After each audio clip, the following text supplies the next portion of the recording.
का तकाजा ये होता है कि अगर किसी शख्स से मुतल्लिक किसी उसके जानने वाले का, किसी दोस्त का, किसी रिश्तेदार का अगर केस लगे, तो वो शख्स अगर जज हो या किसी अहम ओहदे पर तैनात हो, तो अक्सर औकात वो केस खुद नहीं सुना करते। और यही मामूल है पूरी दुनिया में कि जजेस की ब्लॉक लिस्ट होती हैं कि जजेस पहले ही दिन अपने चीफ जस्टिस को आगाह करते हैं कि फ़लाँ शख्स मेरा दोस्त है, फ़लाँ शख्स मेरा रिश्तेदार है, इसका कोई केस मेरी अदालत में ना लगाया जाए। ना सिर्फ ये, बल्कि बहुत सारे ऐसे जज साहिबान हैं जो कोई दूर का भी ताल्लुक़ हो, दूर का भी रिश्ता हो, तो वो इस बात का ख्याल करते हैं कि ऐसे किसी शख्स का केस उनके सामने ना आए। और ये वकला बरादरी में भी एक आम बात है कि उन वकीलों का पता होता है जिनकी किसी के साथ रिश्तेदारी होती है, अजीज़दारी होती है, करीबी दोस्ती होती है।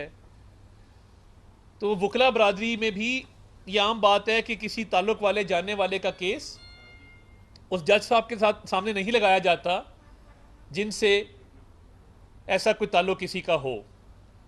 आज बहुत दुख और अफसोस हुआ बतौर कानून के तालिब इल्म के, जब 5 रुकनी बेंच का मुख्तसर फैसला पढ़ा ऑडियो लीक्स के ऊपर। मैं अब क्या कह सकता हूं कि आपकी अपनी सास हैं जिनकी वो ऑडियो है और आप ही उस बेंच को हेड कर रहे हैं, और उसके साथ साथ एक और जज साहब का उस ऑडियो में जिक्र है, मुनीब साहब का, वो भी उस बेंच का हिस्सा हैं। और आज इस ऑर्डर में कहा गया कि वो मुबैना ऑडियो है, उसकी तहकीक नहीं हुई कि वो ऑडियो असली है कि नहीं। तो कमीशन किस लिए बनाया गया था? जब जुडिशल कमीशन बनाया गया है वो इसी बात की तहकीक के लिए बनाया गया है कि ये ऑडियो असली थी कि नहीं थी। आपने उसी पे स्टे ऑर्डर दे दिया, और स्टे ऑर्डर देने के साथ साथ आपने उसकी कार्रवाई को आगे नहीं बढ़ने दिया और उसको गैर कानूनी करार दे दिया। तो ये कहाँ का इंसाफ है कि आप अपनी सास की ऑडियो का केस अपने पास लगाएं, उस पर स्टे दे दें, उस कमीशन को आगे चलने ना दें, उस कमीशन को तकनीकी बुनियादों पर रोक दें, और फिर कहें कि वो मुबैना ऑडियो थी, इस बात की तहकीक ही नहीं हुई कि वो मेरी सास थी कि नहीं थी। ये तहकीक तो उस कमीशन ने करनी थी। अव्वल तो आपको इस बेंच का हिस्सा नहीं बनना चाहिए था, और 16 सितंबर से पहले जाने से पहले आप ये ऑडियो लीक्स का कोई ना कोई फैसला करना चाहते हैं, हमें अंदाज़ा है। मगर वो कहते हैं justice should not only be done but manifestly seem to be done. इंसाफ सिर्फ होना नहीं चाहिए, इंसाफ होता नजर आना चाहिए। आप किसी और जज साहब की सरबराही में बेंच बना देते। आप मुनीब साहब जिनका वो जिक्र कर रही हैं कि मैंने मुनीब को भी मैसेज किया है कि लाखों लोग हैं तरीके इंसाफ के जलसे में और ये दुआएं दे रहे हैं, तो इनके हक में फैसले करने हैं। जब इस तरह की ऑडियो में एक जज साहब का जिक्र है, उनको तो रजाकाराना तौर पे बेंच सैदगी इख्तियार कर लेनी चाहिए थी।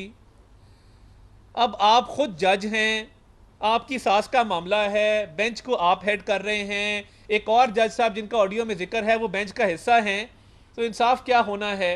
और ये किसने तहकीक करनी है कि ये ऑडियो असली थी कि नहीं थी? आपने ये सवाल भी कर दिया, और आपने इलेक्शन का भी जिक्र कर दिया। यानी सास की ऑडियो के अलावा आपने सारी बातें की। इलेक्शन की पिटिशन के ऊपर आपने कहा स्पीकर्स की दरखास्तें आई थी, इलेक्शन 90 रोज़ में होने चाहिए थे, इलेक्शन में ये कवायद और ज़वाबित हैं जो पूरे हो गए थे, तो ये इलेक्शन हो जाने चाहिए थे। फैसला ऑडियो लीक्स का है। पूरी कौम इस बात पे परेशान है कि ये ऑडियो लीक्स का इलेक्शन से क्या ताल्लुक है। और इलेक्शंस का जो आपने जिक्र किया है, काश आप ऑडियो लीक्स का जिक्र करते और बताते कि ये क्योंकि मेरी सास का मामला है, मैंने बेंच से रद्दगी इख्तियार की है और मैंने नया बेंच बनाया है। ऐसा नहीं हुआ। फिर आपने कहा कि उस राजनीति पर मबनी ये कमीशन बनाया था। अगर आपकी सास बेगुनाह होती, उन्होंने कोई गलत काम ना किया होता और वो जलसों में ना जा रही होती और जलसों में जाके आप पार्टी की तरफदारी की तलकीन ना कर रही होती, आपके साथी जजेस से राब्ते में ना होती तो दूध का दूध पानी का पानी हो जाता, वो एग्जॉनरेट हो जाती, वो बाइज्जत बरी हो जाती, उनके हक में फैसला आ जाता। अगर आपने कवर अप किया, आपने उसको उसकी तहकीक नहीं, और फिर आपने कहा कि उस वक्त की हुकूमत ने इल्जामात लगाए हैं, हमने तो कमीशन बनाया था।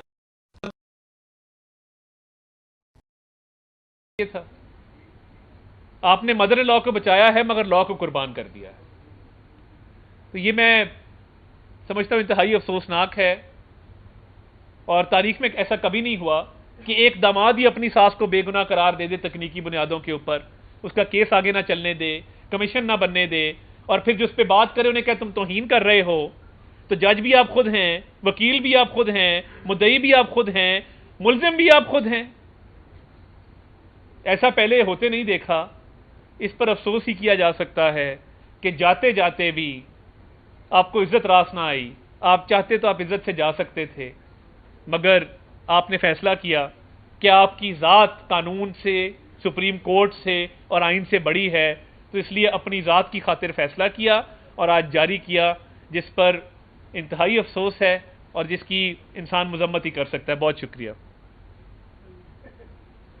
आप पे कंटेम्प्ट नहीं लगेगी, सवाल कर सकते हैं।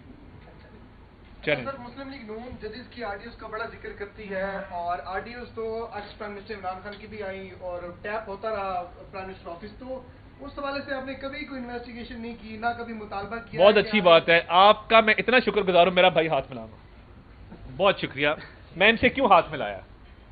काजी फैजीसा साहब ने कहा कि ऑडियो आई है, इसकी तहकीक की जाए, ये बंद हो सिलसिला, ऑडियोज नहीं आनी चाहिए। एक जज साहब थे जिनका नाम जस्टिस उमर अता बंदयाल था, उन्होंने काजी साहब को कहा कि नहीं, ये तहकीक नहीं होनी चाहिए, आप ये बात ना करें, ऑडियोज आनी चाहिए और मैं नहीं रोक सकता। तो इसका जवाब यही है कि ये उमर अता बंदयाल साहब ने किया। काजी साहब तब कहते रहे, इल्तजा करते रहे कि इसकी फौरी तौर पे तहकीकात करवाएं कि ये ऑडियोज क्यों लीक होती हैं, मगर जैसा करोगे वैसा भरोगे।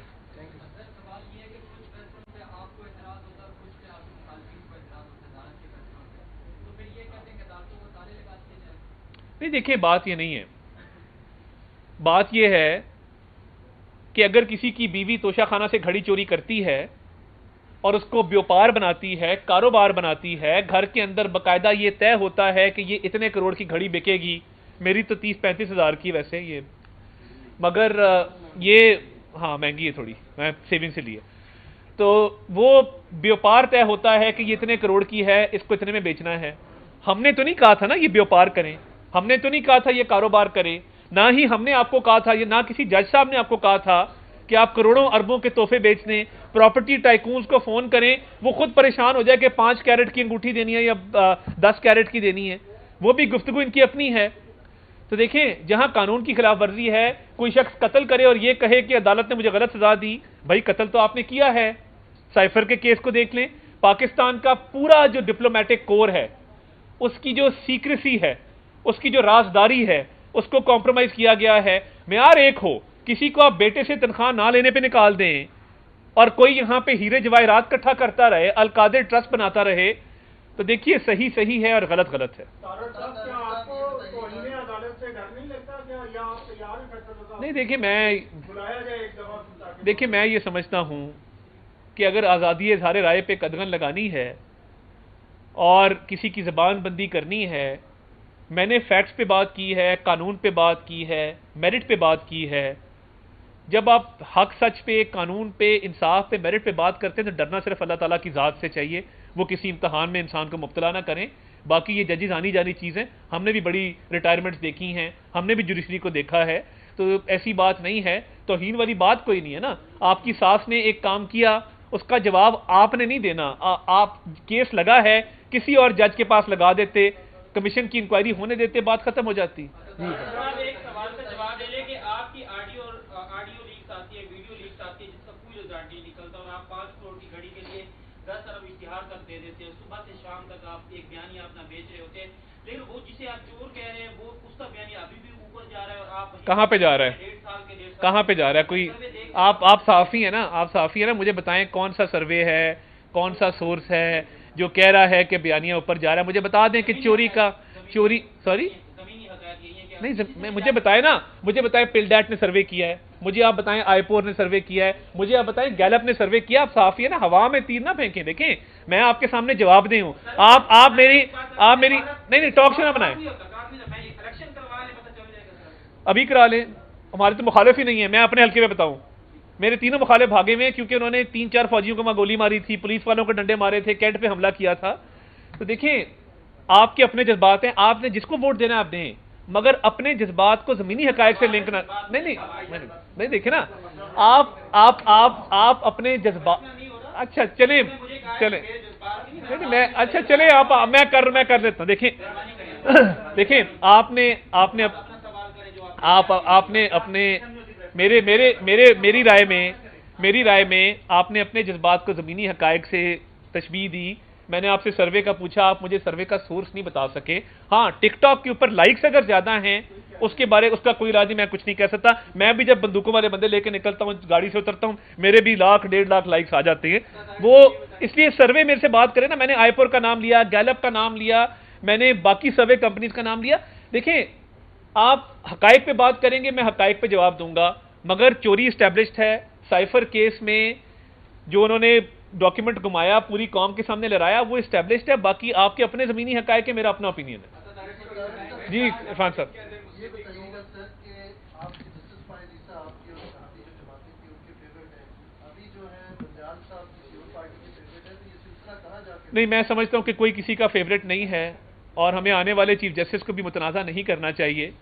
उनकी एक अपनी तबीयत है, मैं उस पर कोई कमेंट नहीं करना चाहता, मगर ये बात नामुनासिब है क्योंकि उन्होंने अभी ना किसी के खिलाफ कोई फैसला दिया, ना किसी के हक में दिया है, ना कोई नाइंसाफी उनसे मंसूब है।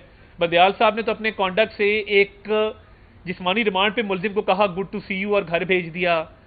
हाई कोर्ट में एक केस पेंडिंग था तोशा खाना का, उसमें पूरा इन्फ्लुएंस किया हाई कोर्ट को कि वो उस मुलजिम की सजा मुअत्तल करते। हो जानी थी मगर वो सुप्रीम कोर्ट की इंडल्जेंस के बाद हुई। अपने सास के मामले पे क्या किया, जो जलसों में फिरती हैं। तो देखिए, एक जाने वाला चीफ जस्टिस तो एक बहुत भारी बैगेज लेके जा रहा है। आने वाले के बारे में ना मैं कुछ कहना चाहता हूं ना कहना चाहिए। आपने अभी इजहार राय की बात की कि आजादी इजहार राय है, लेकिन आपके दौरे हुकूमत में तो जो इजहार राय करता था उसकी आजादी छीन ली जाती थी। जी, ये सिलसिला शुरू हुआ प्रोजेक्ट इमरान खान की लॉन्चिंग के साथ, जब जनरल फैज और इमरान खान ने मिलकर सहाफियों की ज़बानबंदी की, जब तलत हुसैन को नौकरी से फारिग किया गया, जब मुतअद्दिद शोज बंद किए गए, जब अफसार आलम को गोली मारी गई, तो ये सिलसिला शुरू तहरीक इंसाफ ने किया और इमरान खान की ख्वाहिशात पे ये काम किए जाते थे। अब तो चले फिर भी कुछ चेक एंड बैलेंस है, कोई बेल मिल जाती है, कोई पता लग जाता है। उस दौर में तो पता नहीं लगता था कि क्या हो रहा है और कौन कर रहा है और असद तूर को कौन ये कर गया या असद तूर के घर में कौन आया। तब आपके साथी बैठ के कहते थे कि लड़की के भाइयों ने मारा है, तो वो ना लड़की मिली है ना उसके भाई मिले आज तक। बहुत शुक्रिया जी। YouTube पर गुगली टीवी देखने के लिए youtube.com की सर्च बार में गुगली टीवी टाइप करें। गुगली टीवी के पेज पर सुर्ख रंग के सब्सक्रिप्शन वाले बटन पर क्लिक करना ना भूलिए। YouTube पर अपलोड होने वाली वीडियो से बाखबर रहने के लिए बेल आइकॉन पर क्लिक कीजिए। आपको हर नई आने वाली वीडियो के बारे में नोटिफिकेशन मौसूल हो जाएगा।